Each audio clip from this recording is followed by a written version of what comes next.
And we are live for the 37th episode of the Bronx Bomber Battle Podcast. I'm your host, Matt Luz Luigi. And tonight, I am so fucking sick of my topics. among other things, and I'm with Alex and I'm with Andrew. How you guys doing? Oh, doing better now after hearing that clip. I know. I know we're recording this during the rain delay Sunday. Hopefully they end it. I know we hit a home run today, but just felt like that needed to be said to start off the show.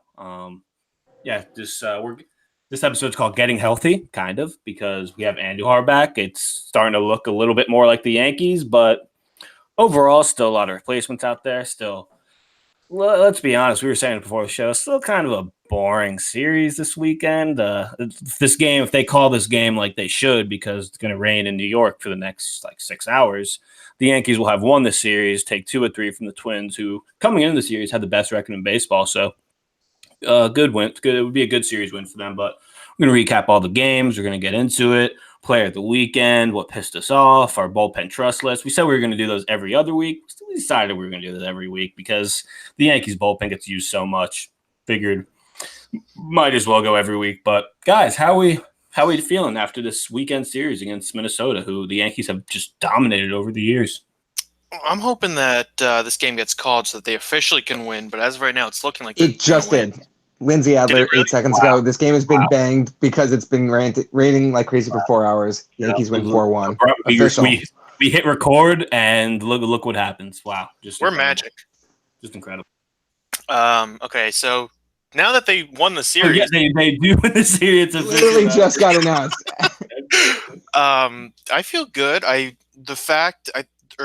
The most important part of the series, I think, was the fact that Andujar came back, and at least his bat looks good. His fielding is not great. Made 2 errors on yesterday. Saturday. Yeah, Saturday. But I think just having him back in the lineup makes this team so much better because it provides another layer of depth to the lineup that they have not had for, basically a month. Basically the entire month of April, because Andujar missed the last month. He only played in the first 3 games of the season.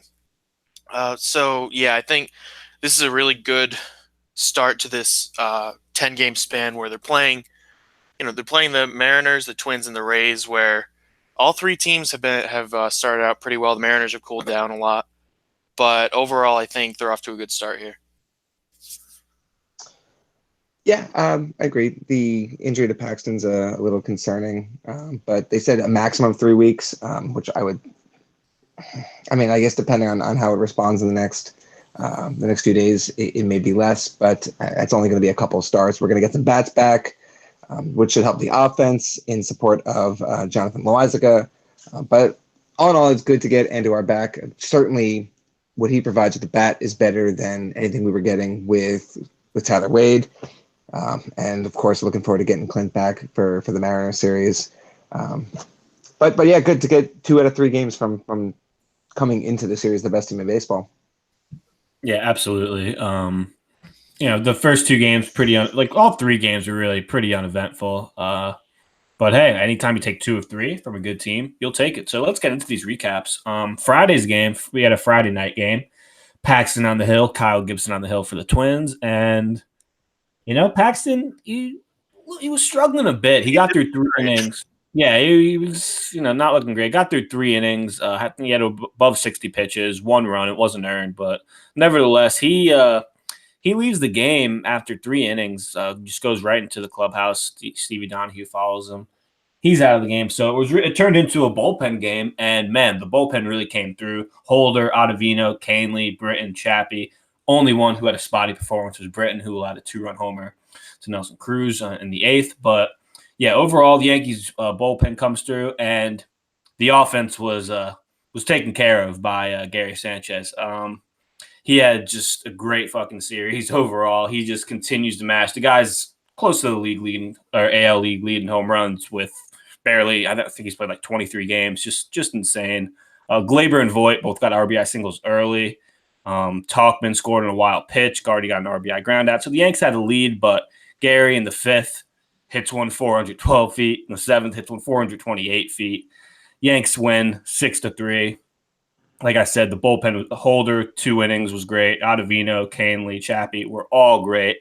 It was just Zach Britton who kind of put a wet blanket on the bullpen's otherwise perfect night. But man, Gary Sanchez, we said, watch out, he might get hot, and I think he's hot. I think he's kind of in fuego right now. Yeah, they posted a stat during the game today that since he's come back, I think he's like 9 for 20 something. He's batting about 350 with 5 home runs. So he's lived up to every expectation this year, especially because not a lot of people thought he would really bounce back after last year. They thought 2016, 2017 may have just been a fluke, and because he had such a bad year last year. But he's really shown this year that he's the 2017 Gary Sanchez, not the 2018 one. It's so refreshing to see good Gary back in the lineup with everything he went through last year, and with the amount of shit that he got, and the amount of people who were ready to give up on him and say that we should start Austin Romine and that he will never be the player that he was projected to be. To see him just give a giant middle finger to all those naysayers and come out, and right now he leads the American League in home runs, and he's missed what 10, 15 games, for the league, isn't he? Yeah. Pretty In the sure American League, Rosario yeah. also has 11. Right, but he missed at least 2 weeks with that calf strain earlier. Like, I think it was either on Friday or Saturday yesterday after his home run. I saw something along the lines that his home run rate per plate appearance was like on par with Barry Bonds in 2001, which is, I guess, yes, it's early, but it's a stupid stat, and it's so good to have Gary mashing the ball right in the middle of the lineup at the perfect time too, when we're still down Judge and Stanton and Hicks and Gregorius, and we got him back just raking right now. Yeah, and I think also posted a stat when he was on base, I believe, in Sunday's game, that 8 of his 11 home runs have traveled more than 400 feet this year. Like, I think I said it on Twitter, like, he's only hitting just moonshots this year. Like, he's strictly committed to just hitting bombs, and man, he continued that this weekend. Paxton, bit concerning. I know Paxton had he's had a lot of minor injuries in the past. It seems like once a year he'll miss like a start or two at some point. But man, it's soreness in his knees, his left knee, I believe. Never great to see. But if he only misses 2 starts, you could live with it, right? Especially the way guys like Domingo Germán are pitching. But he was pitching really well. I think his ERA is like 3.11 right now. He was pitching really well. Even though he really didn't have it on Friday night, he was still grinding through it, battling through it. But yeah, I mean, his control was way off, and you could, he said that something didn't feel right. So hope he has a quick, speedy recovery. Hope it's something that doesn't linger. Hope the Yanks don't try to rush him back like we've seen this year with other guys. It's not ideal to rush guys. Obviously, we would love to have everyone back ASAP, but it's not worth risking another injury. Saturday's game, you had Jay Happ on the hill, and his little string of good starts, it ended rather quickly. He gave up 2 home runs. The Yanks were down 5-0 this game. Odorizzi was he really wasn't pitching all that well, but the Yanks lineup just really couldn't get any runs across. Their first run they scored was on a wild pitch for the second straight game. Go figure. DJ got an RBI single. Gary had another home run in the 8th to cut it to 3. But overall, it just wasn't the Yanks' day. This isn't Boone's fault. This is he kind of had to do this. It was Tarpley, Harvey, and Barrett out of the bullpen because you had to have a bullpen day on Friday. You had to use pretty much all your good relievers. So Boone kind of gave the bullpen a day off. Used the 3 young guys. They as expected, weren't all that great. But at the end of the day, Yanks lose 7-3. Not a whole lot to talk about this game other than it was Andujar's first game back. They had him playing third, which at first was very surprising because I think we were all talking about before, saying, all right, we think he's going to be the DH, right? It's, first game back. But he was playing third, and it was basically because they didn't want to have Gary catch the day after a night game, which is understandable. Gary was DH and you need his bat in the lineup. But yeah, Andujar got a hit. That bat looks good. It looks good at the plate still, but 2 errors, one on a throw, one misplaying a ball. His first game back is just, we might as well just dive into this. It's great to have him back, but it was just a friendly reminder, right away that, hey, this guy, he's a liability in the field. And, Gio Urshela should be the third baseman for the foreseeable future, at least in the field, until there's just not a spot for him. Then obviously, Andujar has to play third. Then he does. But yeah, it's just the defense with Urshela and Andujar, it's just night and day. And it's something the Yankees are going to have to figure out because it really doesn't look like. I understand, his shoulder is still not 100% clearly, but he's just still struggling in the field. It's just not ideal to see. And did you even notice that one of his throws early in the game, he kind of threw sidearm across his body rather than a standard over the shoulder? And I wonder if that's a lingering side effect. They said he has no complications, no pain when he's throwing with the labrum issue, but I mean, is he just nursing it? Is he just being safe and doesn't want to risk it, or does it actually hurt if he throws overhand? He normally throws sidearm, though, but not that extreme. It was like a Robinson Cano type. It's usually like 3/4. It's usually like 3/4. Yeah. Yeah. Going closer to underhand than like 3/4. But yeah. It's I don't know, man.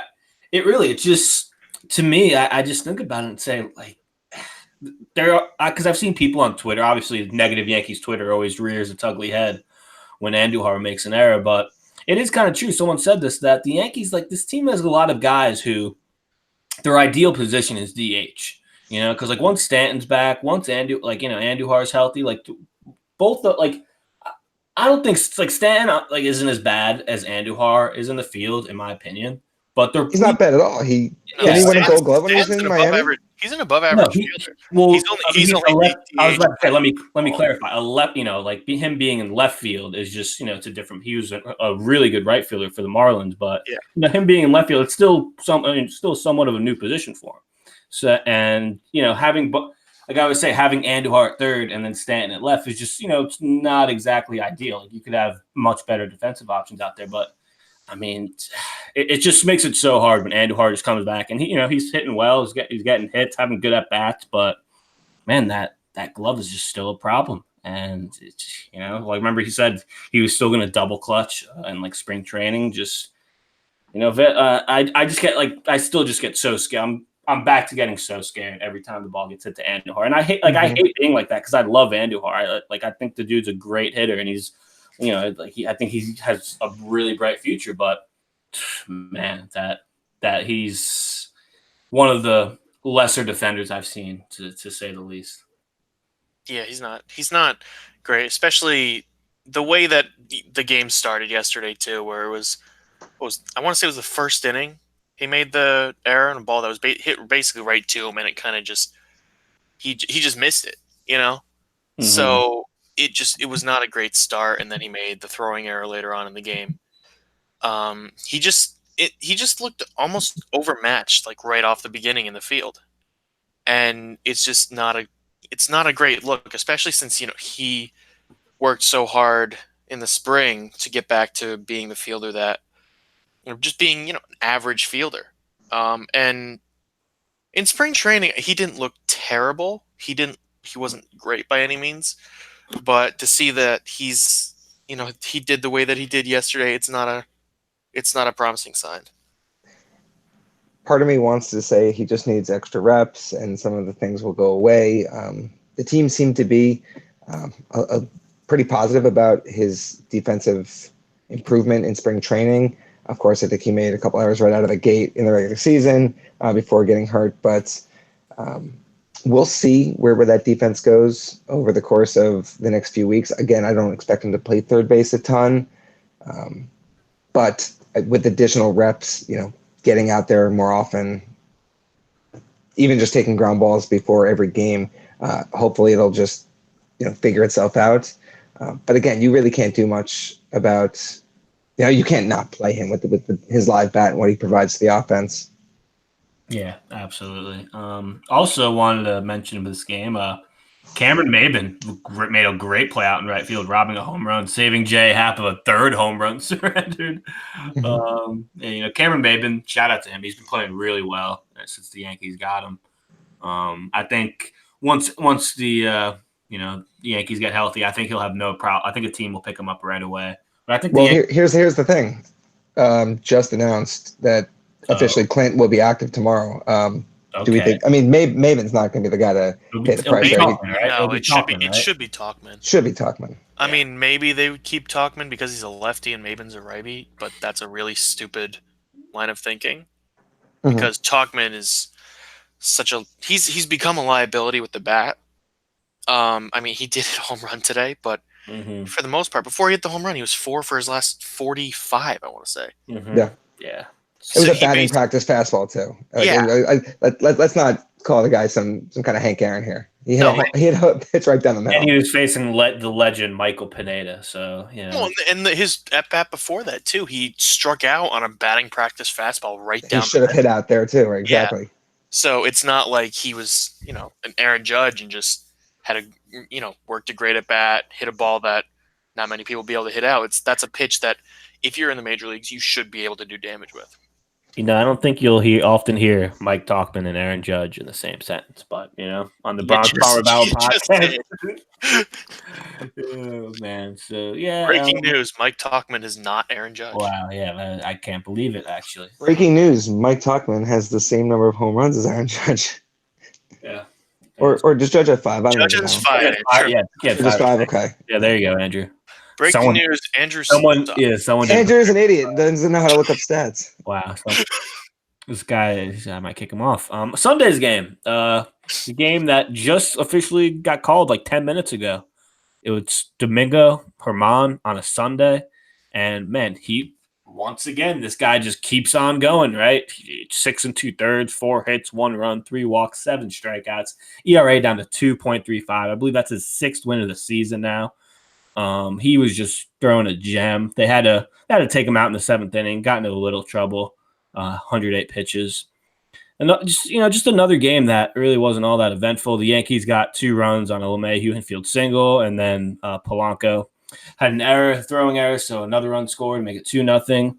That was a gift call too. Yeah, LeMahieu the single. I mean that ball is. Yeah, I mean, that should be made. He threw that away. Yeah, he made a decent play on it, but he should have been able to make that play. Yeah, like the official scores I've noticed are very generous nowadays. Like if a 50-50 call, there's gonna be like, yeah, just give it and whatever. But even I feel like even Andujar's first error yesterday could have gone for a hit. It was a sharp ground ball, but he kind of just it was hit right at him. Yeah, he just didn't get the glove down, but it wasn't like he booted it, Yeah, I still think he should have been able to make that play. Like if you're, of course he should have. The way they score it, I could have seen that also going for a hit. Yeah. Yeah. The one run Germán gave up was in the 4th off an RBI single, but Mike Talkman, the guy that we started off the show saying we hated, the guy that is like 4 for his last 45 coming in that at bat. It's a 2-run shot off Mike Pineda in the 4th and make it 4-1. And yeah, that was all the scoring. Canley came in the 7th with 2 runners on, got a big strikeout. That was his one battery face. Ottavino came in the 8th, got 2 outs, walked the guy. They brought in Chappie. He gets a strikeout. It's on a 7-pitch at bat. And then the rain, the rain kind of started in the 6th inning, and just they probably should have stopped this one an inning or 2 sooner, but they just kept going. And then before the bottom of the 8th, they bring the tarp on, wait an hour, and then finally call it. Yanks win 4-1. They win the series. They go to 19-14. Like we said, the Twins were the best team in baseball coming in this series, and the Yankees, they handled them 2 out of 3 games. They continue their dominance of the Twins, and yeah, it was good. But guys, let's just talk about Domingo. I mean, it's getting to the point where it's like, all right, now it's now May, and he now has 6 wins and a 2.35 ERA. Like this guy right now, like he's been our ace so far this year. Obviously not, overall, but I mean, if he continues pitching like this, he's averaging 9. They said he's averaging 93.6 on that fastball. just that curveball is nasty. I just love watching the dude pitch. He's been awesome this year. Yeah, I think Michael Kay put it in the best way possible during the broadcast today. He said, without Severino and without Paxton, Domingo's the Yankees' ace right now. Because he's by far been the best starting pitcher throughout the first month plus of the season. And it's not like he's, just a fluke and he's getting, like, balls are being hit hard and he's just getting lucky. The teams he's facing legitimately cannot hit him. He has, I want to say, I don't know if it's still the lowest, but coming into this game, he had the lowest batting average against in the American League. So he's unhittable for the most part. I know. And last week, when he faced the Giants, he was unhittable for the first 5 innings, then ran into some trouble in the 6th inning. But he's just his stuff is so good all the time, and just he looks like a potential, ace that the Yankees could really benefit from.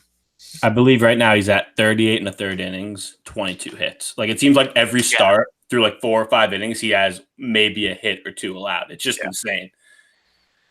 Yeah, and we said even last year that, if there's a guy in the system who would be the next guy to throw a no-hitter, it was probably him just because of the stuff he has. It may be one of those, AJ Burnett, the 4 or 5 walks, but a no-hitter type situations, but his stuff is so good, and he's admittedly had much better control this year. That was kind of an issue for him last year. Definitely not so much in the early going this season.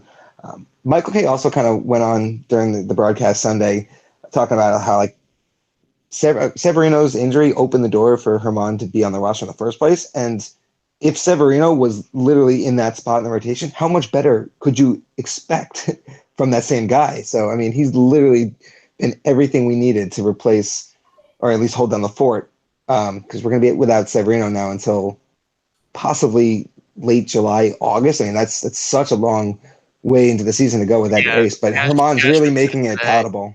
Cashman said today Severino is not going to come back before the All-Star break. Right, that's brutal. Yeah.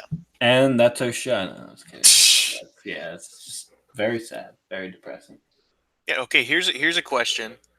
Say Severino is coming back right now, who would they go with, a 6-man rotation, or would they drop someone from the rotation?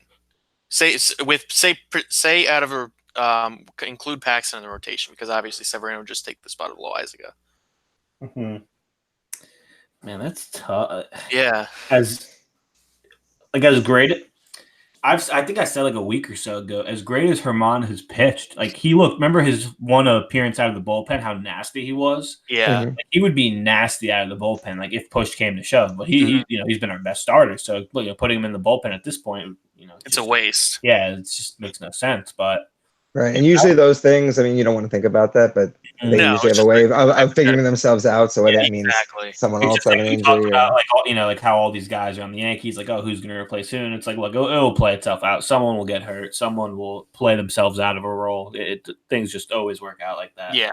Mm-hmm. So let's just shift right into our player of the weekend. Andrew, start off. Who was your player of the weekend for this 3-game set against the Twins? I think are we going to do different players, or do we kind of agree pre-show that it's unanimous? Yeah, honestly, we already talked about Germán and Gary were the 2 guys. So yeah, I think it's got to be Gary, right? I mean, 3 home runs. Also, I want to mention that I think he's been really good behind the plate this year. Like, obviously the haters and losers on Twitter, of which there are many, will always point out that, Gary, there's a ball in the dirt today, and the runner's advanced, and Gary sucks. But I actually want to give Gary a shout out during today's game, where the rain's starting to come down. Ottavino was starting to lose his control. I think it was strike 3 actually. So you have the batter actually swinging at a pitch way out of the way, and it was a total cross up. So Gary was expecting some kind of off speed thing, and I think it was either like a 2-seamer in the dirt or a sinker or whatever. And Gary had to move his glove like a full 4 or 5 feet to actually get to where the ball ended up. It was a complete cross up, and he handled it completely well, because that ball gets by, I think there was 2 guys on base who both would have moved up and completely changed that inning. And he did a really good job adjusting on the fly. So that was awesome. Yeah.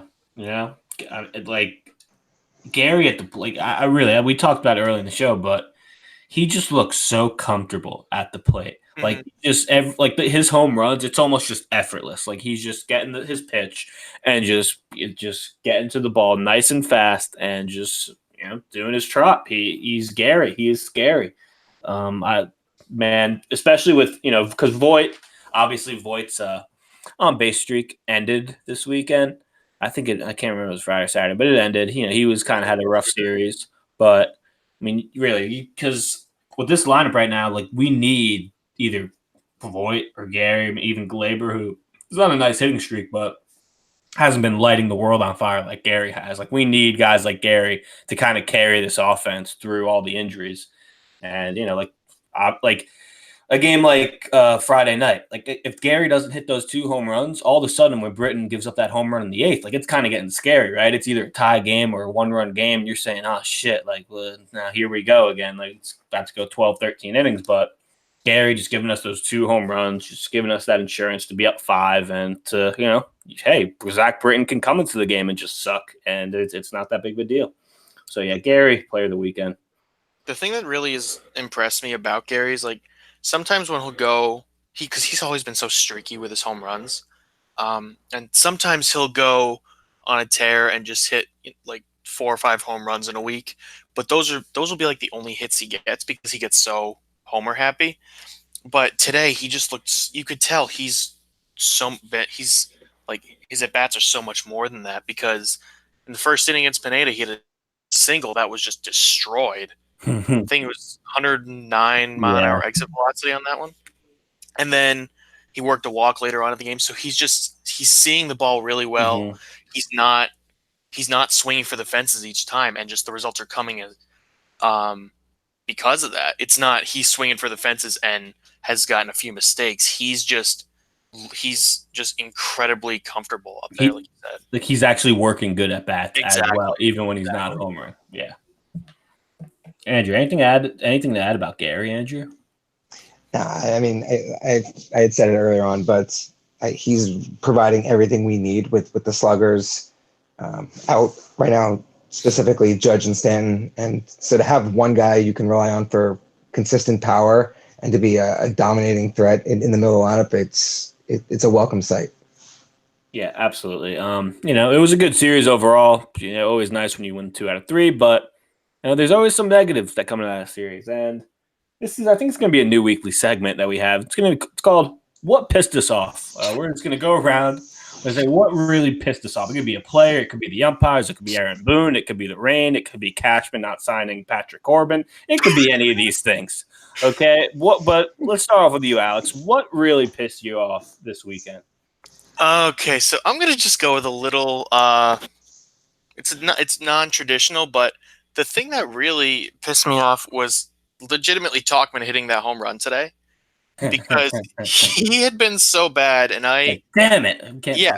In last pod I said the one person that I'm sick of is Talkman, and he's been so bad in this series up to that point, and then he hit a home run today, and I was just like, oh, great! Now he's, the Yankees have a bad habit of, if someone does well, that means they're kept up on the roster for a little bit longer. They did that. The main culprit of that I remember is Stephen Drew in 2015, where he was on the roster the entire year after hitting under 200, basically the entire year. And it just pissed me off because I was like, okay, now he's never gonna leave because every single time he just looks completely overmatched. He does something kind of good. So yeah, that's Talkman hitting the home run today was what pissed me off. Yep. Yeah, I tweeted about that the second he hit the home run because you knew that he earned himself an extra 3 or 4 weeks on the roster for that home run alone, and that's the worst case scenario for this team getting back Clint tomorrow. I originally was gonna say Brett Garner get him to plate, swinging for the fences every single at bat, and Luigi, you touched upon this in our last pod too. I mean, that's super, super aggravating. But the fact that he's not in the leadoff spot anymore, I kind of was more pissed off by the way that MLB and the umpires treated tonight's game, with the field getting slippery, pitchers not having a grip on the ball. I swear my heart stopped when that pass ball, Gary Chase turned to potentially throw out a runner, and he just wiped out like Yeah, I that. was You so immediately, yeah, with all the yeah. injuries, you just Mhm. start seeing worst case scenario in that moment, and like that is I, not a safe field for both teams, right? I mean, Chapman throws 100 miles an hour. What if he loses grip of the ball and puts the ball in someone's temple? Like that's really, really dangerous. and you And remember the game where it went against us a few weeks ago when Green, had the blow up and he gave the home runs. Like I forget who we were playing, but even they didn't want to continue, and they were up. They were just like, "Yo, like we can't even pitch out here." Like the pitcher kept stepping off. Like playing baseball in the rain when it's raining that hard sucks. Like it just shouldn't right. happen, especially with lightning and like once all the fans go inside, like no one's even watching the game anymore. Like why he's still playing? Right. And the wind was whipping like crazy all day to begin with. It was just a miserable situation to be out there for. But the fact that it was also so dangerous for the players that anyone could slip and tear something or break something, or a pitcher can lose control of a ball and hurt someone with a wild pitch. It's really, really just something that should have been, captured earlier on and shut down. I think MLB did a really, really bad job allowing the players and the teams to be out there as long as they did. The only thing that you could have seen is either had Boone or Baldelli maybe just refused to let their players take the field and say, hey, like I'm not going to put them in that situation. But I mean, you don't really expect something like that. Mm-hmm. Yeah, yeah. I mentioned Zach Britton on the last pod, and he had another bad performance on Friday night. Gives up the 2-run homer, and like I said, it was a spotless performance by the rest of the Yankee bullpen. Holder, Ottavino, Canely, Chapman were all great. But, Zach Britton's just stinking it up. And that's what pissed me off this weekend. And that's 3 straight bad outings from Zach Britton. And, we need him to be a lot better. He's just, I don't know, man. Seems like he's like it. I always feel like Britton will come into the game and he'll look really good in his first batter or so. And then he'll just kind of try to get cute and he'll start walking guys. Like the ball the home run he gave to Cruz was like just a bomb. And I think it went 435 feet. He hasn't looked good. Because really, man, he's the only guy now in the bullpen that's just now having struggles because everyone has seemed to clean it up. Even Holder has started to pitch really well. And then there's Zach Britton, who's just 3 straight kind of bad outings. And, that will lead us into our bullpen trust list. I said we were going to do this every other week. But then I said, you know what? The Yankees use their bullpen a lot. There's at least 4 or 5 games every week. We might as well just do it every Sunday show. So, Alex, we'll start with you because you weren't on the episode where we first had our bullpen trust list. But as of now, as of Sunday night, May 5th, what is your top 5 Yankee bullpen trust list?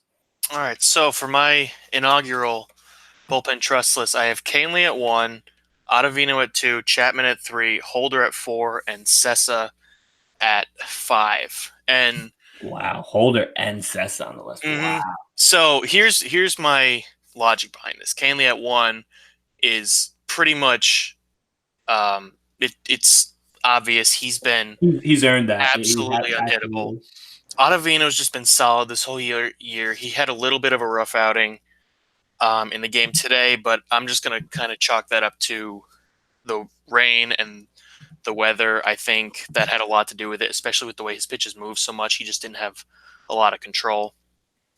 Chapman at 3 because he's been good this whole year. I have never been one to fully trust Chapman because if he's off a little bit, the game's going to get interesting really fast. I have ever since he came to the Yankees, I have never felt comfortable seeing Chapman pitch. And there'll be some outings where he'll be throwing 103 and he'll throw 10 pitches and strike out the side. And that's fine. But then there's other outings where he'll throw 30 pitches, walk 3 guys, give up 2 runs, and somehow the Yankees will win it. And accumulate 8 gallons of sweat on the mound. Holder is at 4 because Holder's actually been very good recently. Very good.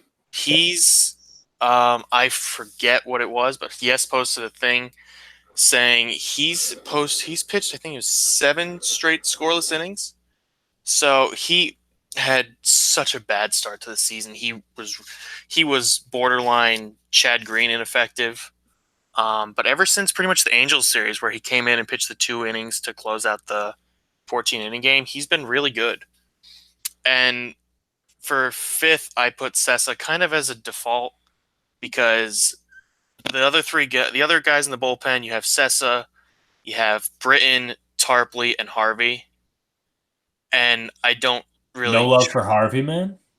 Or Jake Barrett. Yeah, I Jake forgot. Barrett. I forgot. Jake Barrett is. I can see being DFA'd at any moment, so I really have no faith Could in be him. any minute. Yeah, no offense. They to Jake need Barrett at all. to make a roster move when they bring up Loizaga to pitch on Wednesday. So Exactly. I mean, there's a spot right there.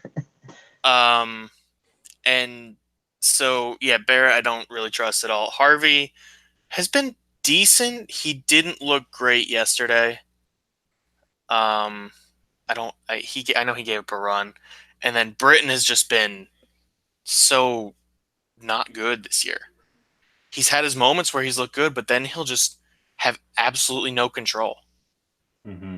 And Sessa really he's been solid out of the bullpen this year. He's been pretty decent. He had the one bad outing in San Francisco where he gave up 4 runs in the 9th inning. But right, and to be honest, the last time we did our bullpen lists, it was the day after, or it was the night of that game. So we all were ready to put Sessa in our top 5, and then he gave up 4 runs in that inning, and he dropped out for everyone. Yeah, Sessa's at 5th, pretty much by default because there's no better option in my mind. But he really hasn't been awful. All right, so for me, my list last week is I had Chapman 1, Canely 2, Ottavino 3, Britton 4, Holder 5.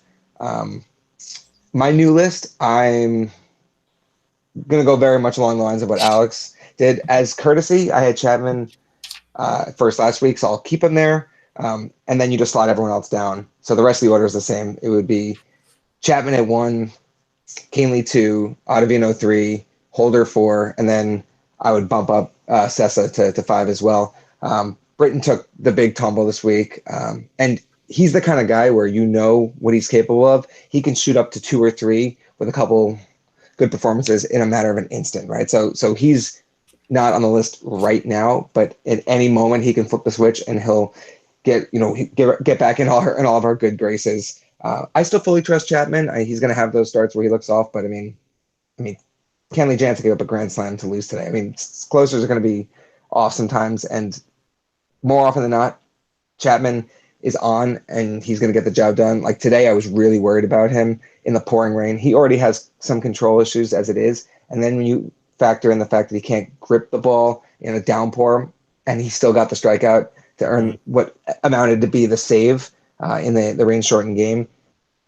So I still have him as my number 1, but I mean, Canely is pushing up against it just because he's been lights out so far this year. That's Chapman's second 1-out save of the year, I think. He had one a few nights ago when he had to relieve some. I think what was it, Sessa? He had to relieve. It was the Sessa game. Right, in San Francisco. It was 1 out, just save, and easy work. My list is a little different than you guys. I still have Ottavino. So last week I had Ottavino, Canely, Chappie, Britton, and Holder. I'm still going to have Ottavino 1 this week. He's had obviously Canely's been better because I still have Ottavino, Canely 2, but I mean I still just trust Ottavino so much. His stuff is so nasty. Like I still just have the most confidence in him, despite Canely, like how incredible he's been. Before I move on with that, I just wanted to mention Canely. Yankees PR tweeted this during the game, I believe. Canely's the 3rd pitcher in Major League history to record at least 1 strikeout but not allow a hit or run in 11 straight relief appearances. So, I mean, that's just incredible. Like we said, all of his his hits and runs really came against Houston in that one bad outing. Every other outing, he's been actually perfect. He's been incredible. So, I'm almost like convincing myself to put him 1, but I'm still going to have Ottavino 1, Canely 2, because I think Canely will fizzle out a bit, and Ottavino, I still feel like Ottavino isn't even in his full final form yet, right? I still think he his best pitching's ahead of him. So Ottavino 1, Canely 2, still have Chappie 3. I'll have Holder 4, and I'm still going to go with Britton 5. I still trust Britton more than Sessa. I know he's had a few bad outings. I know he's pissed. I've mentioned him negatively the last 2 pods, but I'll still have Britton 5 because, like we've said, he could easily shoot up to 2 or 3. He's still of that caliber. He's still an elite pitcher. I still have confidence in the guy, but it's been rough for him in the last few starts. But yeah, I mean, Luis Sessa, he's definitely deserves an honorable mention because 3.6 ERA, strength to believe 15 innings this year. A guy that Sessa and Holder are 2 guys that most Yankee fans, you see every time you heard their names, you kind of just cringed a bit, but they both been pretty good this year. They both filled in quite nicely, right? For Chad Green being just MIA. Also, Chad Green has looked pretty well, pretty good in minor league ball. He struck out Tim Tebow on 3 pitches I saw on Twitter. I think he just blew 3 straight fastballs by him. But yeah, so that's our bullpen trust list. Probably be much different next week, right? Because who knows who's going to have a great week? Who knows who's going to have a terrible week, right? Guys, anything else from this past weekend series before we get into this 4-game setting in Seattle? I don't think so. I'm looking forward to Seattle now. I think on to Seattle. Yeah. Easy there, Bill Belichick. We're on Seattle. Yeah, so Seattle, the Mariners, 19-17 in the young year. Not bad for a team that was supposed to be tanking. They just won their most recent game with the Indians 10-0. Before that, they had lost 6 in a row. Including back-to-back. They had back-to-back losses to the Rangers by the score of 15-1 and 14-1, and then they lost to the Cubs 11-0. So they've had some brutal losses the past week, but overall, still 19-17.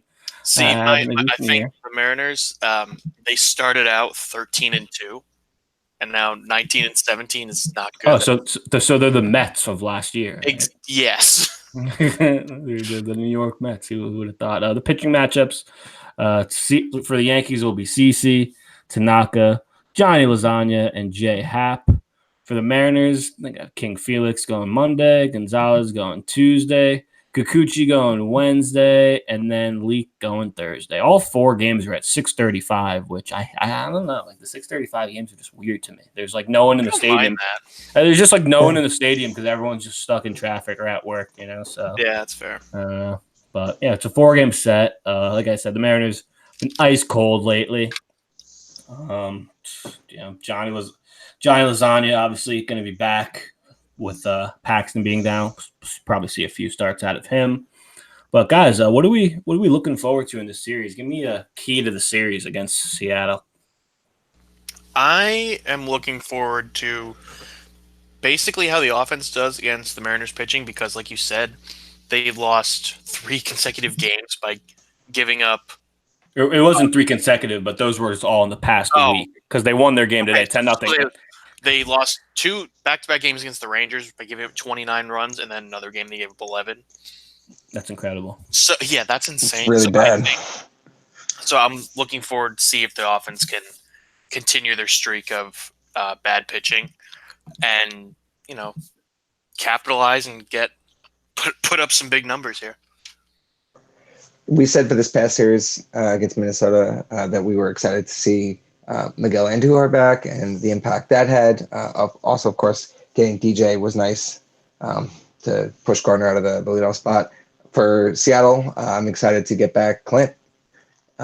He was arguably our best hitter when he went down.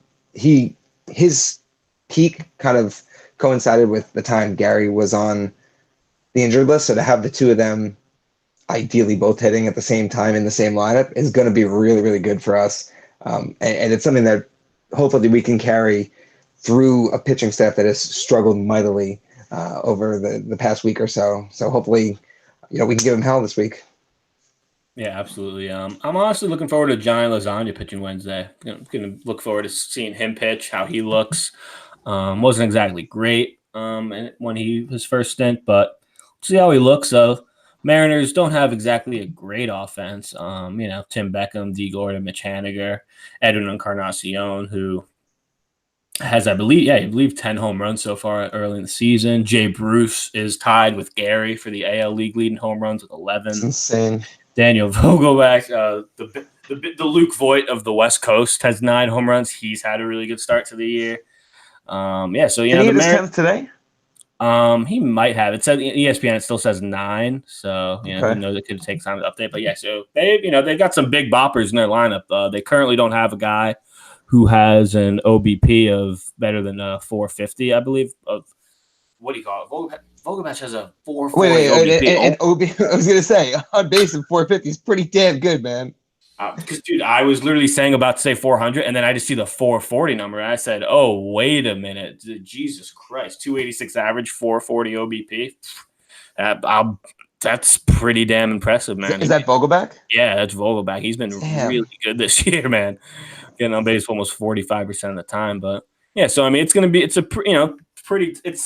lineup that it could be easy to shut out, but there's going to be times where this Mariners lineup just swarms you, and all their big boppers are just hitting boppers, right? Because as a team, I think they have quite a bit. They've already hit 68 home runs as a team, so that has to be up there in the league lead. But the Mariners pitching hasn't been all that good this year. Marco Gonzalez is really the only guy that's had like a good start to the year. He definitely has had, like Andrew, I think you said it last pod, he's had some good starts against the Yankees. So we'll see how that plays out. But yeah, overall, a good start. The 3 teams, all with winning records at the Yanks had to play. They take 2 of 3 from the Twins. It's a good start. Getting Clint back tomorrow. Hopefully Hicks is back in the next week or so. Obviously there's a lot of guys like Sevy who aren't going to be back till after the All-Star break. But hey, like we said, slowly but surely starting to piece together the New York Yankees. So, guys, any final thoughts before we wrap this up? I have a fun fact to throw in. Oh, I love fun facts. So, Jay Bruce, like you said, has 11 home runs this year, but he's had 104 at bats so far. He only has 19 hits. He has 11 home runs and is batting 183. Honestly, those are Gary numbers. Yeah. Marcus Thames just heard that 11 homers, 19 hits, and just had to go to the bathroom. He was just launch angle. It's like, oh my god, what's his launch angle though? Like, oh my god, what's his launch angle? Oh my god, man, that's incredible. Yeah, man. Just like we said, with Gary, it's not like he's just hitting home runs. He's also having good at bats, but Jay Bruce seems like he's just hitting home runs. He's basically just hitting home runs. Yeah. Yeah. How many strikeouts does he have, though? Let me see. He has. Gotta be a lot. It's got to be a lot. I mean, he's only hitting 180? 36.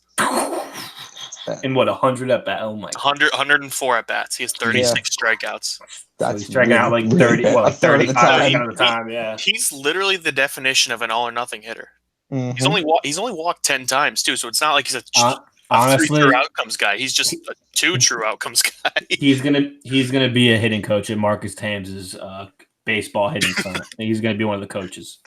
I could totally see Jay Bruce being like a high school hitting coach and just being like, just hit the ball in the air. The good things will happen. Like, that's the only thing he knows. Swing as hard as you possibly can, and eventually you'll hit the ball out. The score of every game is 3-2. They lose in the 2 runs and 2 solo home runs. The only hits they have the entire game. Oh man. Well, for enough ripping on Jay Bruce, that'll probably be it for the pod. 4-game series coming up against the Mariners. Yeah, then they're headed to St. Pete over the weekend to play in the most beautiful ballpark in all of baseball. The Trop. Clint's favorite. More like the Dump. That was not very good. Man, yeah. Well, on that note, for Luigi, for Alex, for Andrew, this is the Bronx Bomber About podcast. We'll see you guys later in the week. Hopefully we won't see Mike talk.